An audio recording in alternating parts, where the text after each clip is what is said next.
இந்த coronary artery disease பார்த்தீங்கன்னா யாருக்கு வரலாம், யாருக்கு வரக்கூடாது.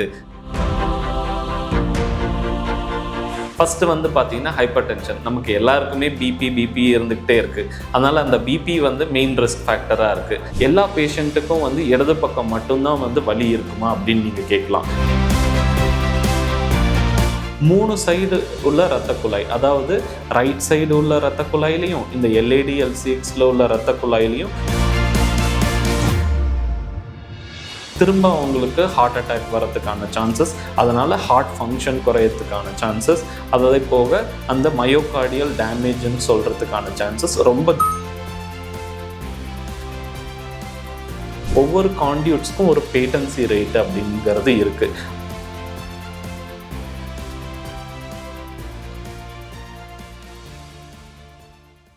ஹாய், நான் உங்கள் doctor Niranjan, consultant cardiothoracic and vascular surgeon. So இன்றைக்கி நம்ம எதை பற்றி டிஸ்கஸ் பண்ண போகிறோம்னா coronary artery disease. Coronary artery டிசீஸுங்கிறது ஒரு இஸ்கீமிக் ஹார்ட் டிசீஸ்.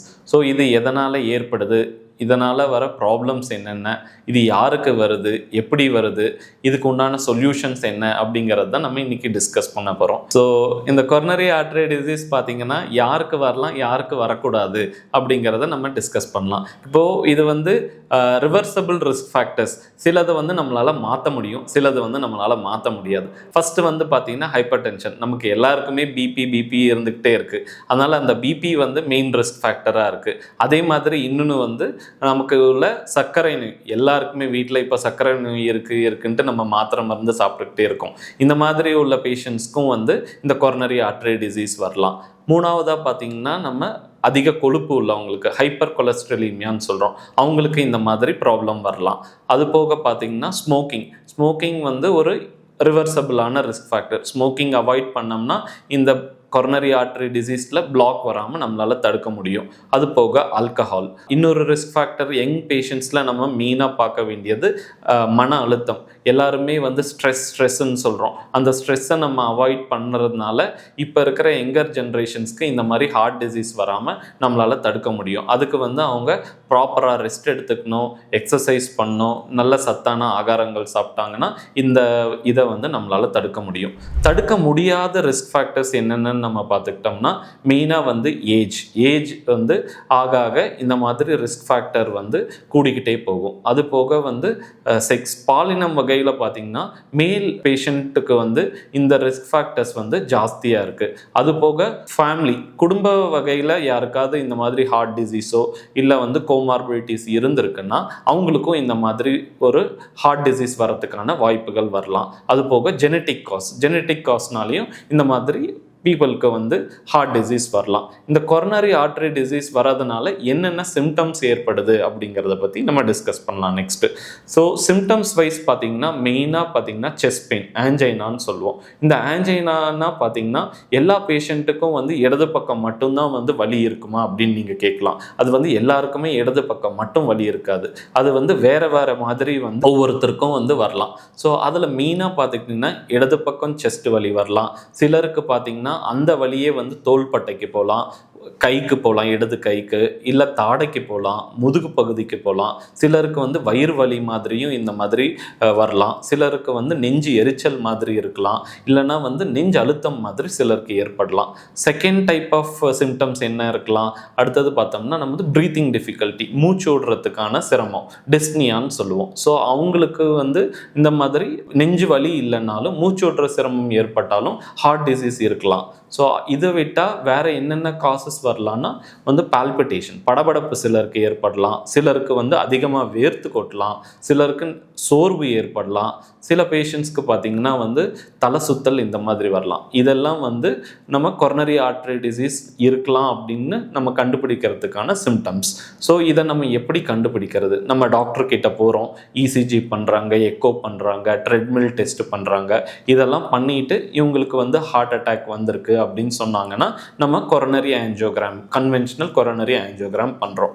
ஆஞ்சியோகிராம் பண்ணிட்டு நமக்கு வந்து பிளாக் இருக்கா, எவ்வளோ % பிளாக் இருக்குது, அதுக்கு வந்து நம்ம மெடிசின்ஸ் கொடுத்து ட்ரீட் பண்ணுமா, இல்லை ஆஞ்சியோபிளாஸ்டி ஸ்டென்ட் போடணுமா, இல்லைன்னா வந்து பைபாஸ் சர்ஜரி பண்ணுமா அப்படிங்கிறத நம்ம டிஸ்கஸ் பண்ணுறோம். ஸோ இதில் நம்ம பைபாஸ் சர்ஜரி யாருக்கு பண்ணுறோம் அப்படிங்கிற காசஸை மட்டும் நான் உங்ககிட்ட டிஸ்கஸ் பண்ண விரும்புகிறேன். ஸோ பைபாஸ் சர்ஜரி பார்த்தீங்கன்னா வந்து ஹார்ட்டில் பார்த்தீங்கன்னா இடது பக்கம் இரத்த குழாயின்னு இருக்குது, வலது பக்கம் இரத்த குழாயின்னு இருக்குது. ஸோ இடது பக்கம் இரத்த குழாயில் பார்த்தீங்கன்னா இடது பக்கம் உள்ள மெயின் இரத்த குழாய், லெஃப்ட் மெயின் சொல்லுவோம், அதிலிருந்து 2 மெயின் பிரிவு பிரான்ச்சஸ் வருது. ஒன்று வந்து எல்ஏடி, இன்னொன்று வந்து எல்சிஎக்ஸ். இந்த மெயின் இரத்த குழாயில் பார்த்தீங்கன்னா 50% மேலே இரத்த குழாயில் அடைப்பு ஏற்பட்டிருக்கோ இல்லை ஸ்டினோசிஸ் குறுகி இருக்கோ அவங்களுக்கு வந்து நம்ம வந்து பைபாஸ் சர்ஜரி பண்ணுறோம். அதே மாதிரி இந்த எல்ஏடி எல்சிஎக்ஸுங்கிற இரத்த குழாயில் பார்த்தீங்கன்னா அந்த ப்ராக்சிமல் செக்மெண்ட்டில் 90% இல்லை அதுக்கு மேலேயே உள்ளவங்களுக்கு இமிடியேட்டாக வந்து சர்ஜரி பண்ணோம்.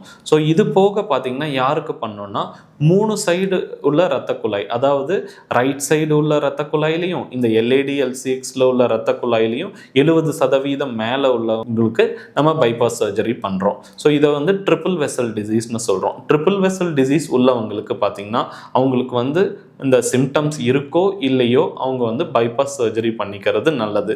அதே சிம்டம்ஸ் இருந்தால் ஏர்லியாக பண்ணிக்கிறது ரொம்ப நல்லது. ஸோ அது போக யாருக்கு வந்து நம்ம எமர்ஜென்சியாக பண்ணுறோன்னா இந்த லெஃப்ட் மெயின் டிசீஸ் அப்படின்னு உள்ளவங்களுக்கு பார்த்திங்கன்னா அந்த இடது ரத்த குழாயில் 50% மேலே பிளாக் உள்ளவங்களுக்காகட்டும், இல்லை அந்த எல்ஏடி எல்சிஎக்ஸில் ப்ராக்சிமல் செக்மெண்ட்டில் 90% மேலே உள்ள பிளாக் உள்ளவங்களுக்காகட்டும் எமர்ஜென்சியாக நம்ம அல்லது அர்ஜென்சியாக பண்ணுறது நல்லது. ஏன்னா அவங்களுக்கு வந்து அதுதான் வந்து 70% 80% நம்ம ஹார்ட்டுக்கு அந்த இரத்த நாளம் தான் வந்து பிளட் சப்ளை ப்ரொவைட் பண்ணுறதுனால திரும்ப அவங்களுக்கு ஹார்ட் அட்டாக் வரதுக்கான சான்சஸ், அதனால் ஹார்ட் ஃபங்க்ஷன் குறையறதுக்கான சான்சஸ், அதை போக அந்த மயோகார்டியல் டேமேஜ்னு சொல்கிறதுக்கான சான்சஸ் ரொம்ப ஜாஸ்தி இருக்கிறதுனால அவங்களுக்கு எமர்ஜென்சியாக பண்ணுறது நல்லது. இது இல்லாமல் மற்ற காரணங்கள்னால என்னென்ன காரணங்கள்னால சர்ஜரி நமக்கு தேவைப்படலான்னா, இப்போ ஹார்ட் அட்டாக் வருதுன்னா ஒருத்தருக்கு அதனால் வந்து வேறு ரிஸ்க் ஃபேக்டர்ஸ் ஏற்படலாம். அதாவது வென்ட்ரிகுலர் வால் ரப்சர்னு சொல்லுவோம்.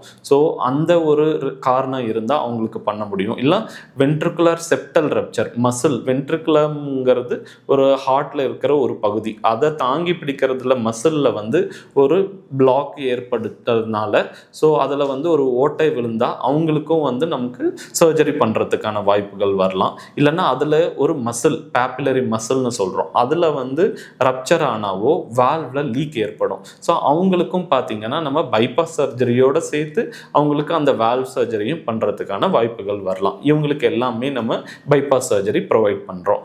இந்த பைபாஸ் சர்ஜரி வந்து யாருக்கு எப்படி பண்ணுறோம் அப்படிங்கிறத பற்றி டிஸ்கஸ் பண்ணுவோம். ஸோ இதில் பார்த்திங்கன்னா வந்து நமக்கு மெயினாக வந்து பைபாஸ் சர்ஜரியில் வந்து நம்ம கான்டியூட் செலெக்ஷன் தான் ரொம்ப இம்பார்ட்டன்ட். கான்டியூட் செலெக்ஷன்னா ஆரோக்கியமான இரத்த நாளத்தை எடுத்து நம்ம எங்கே பிளாக் இருக்கோ அதை தாண்டி புதுசாக நம்ம வந்து ஹார்ட்டுக்கு பிளட் சப்ளை தரோம். ஸோ அதனால் என்ன பெனிஃபிட் கிடைக்குதுன்னா, புதுசாக பிளட் சப்ளை ஹார்ட்டுக்கு போகும்போது அந்த ஹார்ட்டோட மயோகார்டியம் வந்து இன்னும் நல்லா வேலை செய்யுது, அதனால் ஹார்ட் ஃபங்க்ஷன் மெயின்டைன் ஆகுது. அதனால பேஷண்ட்டுக்கு வந்து ஃபர்தராக எதுவும் சிம்டம்ஸ் இல்லாமல் அவங்களால ரொம்ப நாள் உயிர் வாழ முடியுது. ஸோ இந்த இதுக்கு வந்து நம்ம என்ன யூஸ் பண்ணுறோம் டாக்டர் அப்படின்னு நீங்கள் கேட்கலாம். அந்த கான்டியூட்ஸ் ஆரோக்கியமான கான்டியூட்ஸ் பார்த்தீங்கன்னா 2 வகையாக இருக்குது. ஒன்று வந்து ஆர்டீரியல் கான்டியூட்ஸ்னு இருக்குது, இன்னொன்று வந்து வீனஸ் கான்டியூட். இந்த ஆர்டீரியல் கான்டியூட்ஸ் என்னென்ன டிஃப்ரெண்ட் டைப்ஸ் இருக்குன்னா, நம்ம செஸ்ட் வால், மார்பு கூட்டுக்குள்ளேயே வந்து லெஃப்ட் இன்டர்னல் மேமரி ஆர்ட்ரின்னு ஒன்று இருக்குது, இன்னொன்று வந்து ரைட் இன்டர்னல் மேமரி ஆர்ட்ரி. இதை விட்டால் கையிலேருந்து நம்மளால் ரேடியல் ஆர்ட்ரின்னு ஒன்று எடுக்கலாம். அதை வயிற்று பகுதியிலேருந்து கேஸ்ட்ரோ எபிப்ளாயிக் ஆர்ட்ரின்னு ஒரு ஆர்ட்ரியை நம்மளால் எடுக்க முடியுது. அது போக காலில் இருந்து நம்ம பார்த்திங்கன்னா வந்து லாங் சஃபினைஸ் வெயினுங்கிற ஒரு வீனஸ் கான்டியூட்டை எடுக்கிறோம். ஸோ இதெல்லாம் யூஸ் பண்ணி நம்மளால் பைபாஸ் சர்ஜரி நம்மளால் செய்ய முடியுது. இந்த பைபாஸ் சர்ஜரியில் வந்து இந்த ஆர்டீரியல் கான்டியூட்ஸை மட்டும் யூஸ் பண்ணி செய்கிறது வந்து மோஸ்ட் சுப்பீரியர். ஸோ ஏன்னா வந்து ஒவ்வொரு கான்டியூட்ஸ்க்கும் ஒரு பேட்டன்சி ரேட் அப்படிங்கிறது இருக்குது. அதோட பிளாக் ஆகாமல் அது வந்து நம்ம ஹார்ட்டுக்கு கொடுக்கும் போது கண்டினியூஸாக வந்து பிளட் சப்ளை வந்து ப்ரொவைட் பண்ணிக்கிட்டே இருந்தால் தான் பேஷண்ட்டால் வந்து எந்த சிம்டம்ஸும் இல்லாமல் நிறைய நாள் உயிர் வாழ முடியும். ஸோ அதில் பார்த்தீங்கன்னா இந்த ஆர்டீரியல் கான்டியூட்ஸில் நம்ம மார்பு கூட்டுக்குள்ளேயே எடுக்கக்கூடிய left internal mammary artery, right internal mammary ஆர்ட்ரியோட அந்த பேட்டன்சி ரேட், தடையில்லா நிலை பார்த்தீங்கன்னா ஒரு வருஷத்தில் பார்த்தீங்கன்னா 98% இருக்குது. அதே 10 வருஷத்தில் பார்த்தீங்கன்னா 90% வரைக்கும் அது வேலை செய்யுது. அதே நம்ம காலில் எடுக்கிற வீனஸ் கான்டியூட் பார்த்தீங்கன்னா ஒரு வருஷத்தில் வந்து 80% வேலை செய்யுது. அதே 10 வருஷம் கழிச்சு 50% தான் வேலை செய்யுது. ஸோ இதனால் திரும்ப பேஷண்ட்டுக்கு சிம்டம்ஸ் வரலாம், பிளாக்ஸ் ஏற்படலாம். ஸோ அதனால் பேஷண்ட்டுக்கு வந்து திரும்ப சர்ஜரிக்கான தேவைகளும் வரலாம். இந்த சர்ஜரி பார்த்தீங்கன்னா நம்ம டோட்டல் ஆர்டீரியல் ரீவாஸ்குலரைசேஷன், அந்த ஆர்டீரியல் கான்டியூட்ஸை யூஸ் பண்ணும்போது இன்னும் வந்து பெனிஃபிஷியல் ரிசல்ட்ஸ் வந்து பேஷண்ட்ஸ்க்கு நம்மளால் கொடுக்க முடியுது. நம்ம வந்து இந்த ஆர்டீரியல் கான்டியூட்ஸை யூஸ் பண்ணி நம்ம ஹாஸ்பிட்டலில் 2 பேஷண்ட்ஸ்க்கு வந்து நம்ம சர்ஜரி பண்ணியிருக்கோம். ஒருத்தர் பார்த்தீங்கன்னா 52 வயசில் இந்த லெஃப்ட் மெயின் டபுள் வெசல் டிசீஸ்னு வந்திருந்தார். 2 வாரமாக பார்த்தீங்கன்னா வந்து இந்த ஆன்ஜைனா, நெஞ்சு வலி வந்து இருந்துகிட்டே இருந்தது. நம்ம கொரோனரி ஆன்ஜியோகிராம் பண்ணி பார்த்ததில் பார்த்தீங்கன்னா அந்த லெஃப்ட் மெயின் டிசீஸில் சிக்னிஃபிகண்ட்டாக பிளாக் இருந்து, அது போக அதோட கிளைப்பிரிவான LADL6லையும் 70% பிளாக் இருந்தது. நம்ம ரொட்டீனாக பண்ணுற மாதிரி இந்த லீமா வெயின்ஸ் எடுக்காமல் அந்த பேஷண்ட்ஸ்க்கு நம்ம இந்த லீமா ரீமா அப்படிங்கிற வந்து ஆப்ஷன்ஸ் நம்ம கொடுத்துருந்தோம். அவங்களும் வந்து அந்த மாதிரி பண்ணலாம் அப்படிங்கிற ஒப்பீனியன் கொடுத்ததுனால நம்ம வந்து அந்த லீமா ரீமா எடுத்து நம்ம பண்ணி அந்த பேஷண்ட்ஸ் பார்த்திங்கன்னா வந்து 5வது நாளில் டிஸ்சார்ஜ் ஆகி எந்த ப்ராப்ளமும் இல்லாமல் போயிட்டாங்க. இதோட இன்னொரு அட்வான்டேஜ் என்னென்னா நம்ம செஸ்ட் வாலில் மட்டும்தான் ஒரே ஒரு கீறல் இருக்க போகுது. நம்மளோட கையிலையோ கால்லையோ எந்த கீறலும் இருக்க போகிறதில்ல. கையிலையோ கால்லையோ கீறல் இல்லாததுனால பேஷண்ட் ஈஸியாக எந்திரிச்சு நடக்க முடியுது. அவங்களுக்கு வந்து இன்ஃபெக்ஷன் ரேட் குறையுது. அவங்களால ஈஸியாக வந்து வேறு ஆக்டிவிட்டீஸும் செஞ்சுட்டு எர்லி டிஸ்சார்ஜ் நம்மளால் செய்ய முடியுது. வலியும் கம்மியாக இருக்கும் அவங்களுக்கு. ஸோ இன்னொரு பேஷண்ட்டும் இதே போல் ஒரு 54 வயசு உள்ளவர் left main disease with triple vessel டிசீஸோடு வந்திருந்தார். அவருக்கும் நம்ம இந்த லீமா ரீமாவை யூஸ் பண்ணி 3 வெசல்லையும் நம்ம புதிய ரத்த நாளத்தை வச்சு நம்ம பைபாஸ் சர்ஜரி பண்ணோம். ஸோ அவரும் பார்த்தீங்கன்னா ஒரு 7வது நாளில் டிஸ்சார்ஜ் ஆகி போனார். ஸோ இதோட சுப்பீரியாரிட்டி என்ன அப்படின்னு நம்ம பார்த்தோம்னா இந்த கான்டியூட்டோட பேட்டன்சி ரேட், அதே போல் நம்ம அயோட்டாங்கிற அந்த மெயின் தமனியை பார்த்திங்கன்னா நம்ம மேனிப்புலேட் பண்ணாததுனால பேஷண்ட்டுக்கு பார்த்திங்கன்னா இந்த ஸ்ட்ரோக் அப்படிங்கிற பக்கவாதம் வராமல் இருக்கிறதுக்கான ரிஸ்க்கு ரொம்ப ரொம்ப குறைவு. இது நம்ம பார்த்திங்கன்னா இந்தியா ஆகட்டும் US ஆகட்டும் less than 15% ஆஃப் த பேஷண்ட்ஸ்க்கு தான் வந்து இந்த ஆர்டீரியல் ரீவாஸ்குலரைசேஷனுங்கிறது பண்ணுறாங்க. அது வந்து நம்ம ப்ரொமோட் பண்ணும் போது நிறைய பேஷண்ட்க்கு கிடைக்கும் போது அவங்களுக்கு பார்த்திங்கன்னா அதோட எக்ஸ்பெக்டன்சி ரேட் வந்து ஜாஸ்தி, பேட்டன்சி ரேட் ஜாஸ்தி உள்ளதுனால அவங்களோட லைஃப் லாங்கிவிட்டி வந்து இன்னும் கூடிக்கிட்டே போகும். நம்ம எல்லாருக்குமே இதை ப்ரொவைட் பண்ண முடியுமா அப்படின்னா கண்டிப்பாக முடியாது. ஸோ இந்த லீமா ரீமாங்கிறது ரொம்ப உடல் பருமன் உள்ளவங்களுக்கு நம்மளால் செய்ய முடியாது.